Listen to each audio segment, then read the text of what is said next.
was to use that money to buy a better carpet.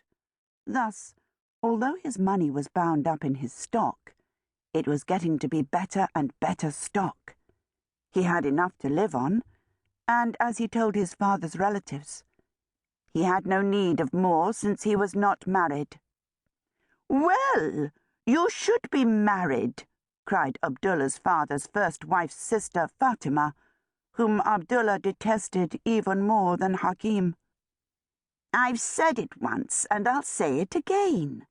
A young man like you should have at least 2 wives by now."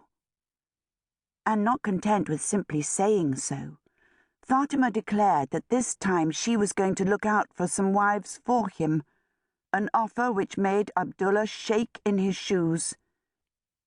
"And the more valuable your stock gets, the more likely you are to be robbed, or the more you'll lose if your booth catches fire. Have you thought of that?" nagged Abdullah's father's first wife's uncle's son, Asif, a man whom Abdullah hated more than the first 2 put together. He assured Asif that he always slept in the booth and was very careful of the lamps. At that, all 3 of his father's first wife's relatives shook their heads, tut-tutted, and went away. This usually meant they would leave him in peace for another month. Abdullah sighed with relief and plunged straight back into his daydream. The daydream was enormously detailed by now. In it, Abdullah was the son of a mighty prince who lived so far to the east that his country was unknown in Zanzibar. But Abdullah had been kidnapped at the age of 2 by a villainous bandit called Kabul Akbar. Kabul Akbar had a hooked nose like the beak of a vulture and wore a gold ring clipped into one of his nostrils.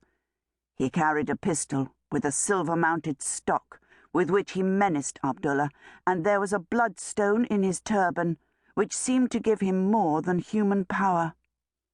Abdullah was so frightened that he ran away into the desert, where he was found by the man he called his father now. The daydream took no account of the fact that Abdullah's father had never ventured into the desert in his life. Indeed, he had often said that anyone who ventured beyond Zanzibar must be mad. Nevertheless, Abdullah could picture every nightmare inch of the dry, thirsty, footsore journey he had made before the good carpet merchant found him. Likewise, he could picture in great detail the palace he had been kidnapped from, with its pillared throne room floored in green porphyry, its women's quarters and its kitchens, all of the utmost richness. There were 7 domes on its roof, each one covered with beaten gold. Lately, however, the daydream had been concentrating on the princess to whom Abdullah had been betrothed at his birth. She was as high-born as Abdullah and had grown up in his absence into a great beauty, with perfect features and huge, misty, dark eyes.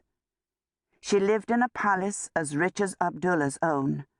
You approached it along an avenue lined with angelic statues, and entered by way of 7 marble courts, each with a fountain in the middle more precious than the last, starting with one made of chrysolite and ending with one of platinum studded with emeralds. But that day, Abdullah found he was not quite satisfied with this arrangement. It was a feeling he often had after a visit from his father's first wife's relations. It occurred to him that a good palace ought to have magnificent gardens. Abdullah loved gardens, though he knew very little about them. Most of his experience had come from the public parks of Zanzibar, where the turf was somewhat trampled and the flowers few, in which he sometimes spent his lunch hour when he could afford to pay one-eyed Jamal to watch his booth. Jamal kept the fried food stall next door, and would, for a coin or so, tie his dog to the front of Abdullah's booth. Abdullah was well aware that this did not really qualify him to invent a proper garden, but since anything was better than thinking of 2 wives chosen for him by Fatima,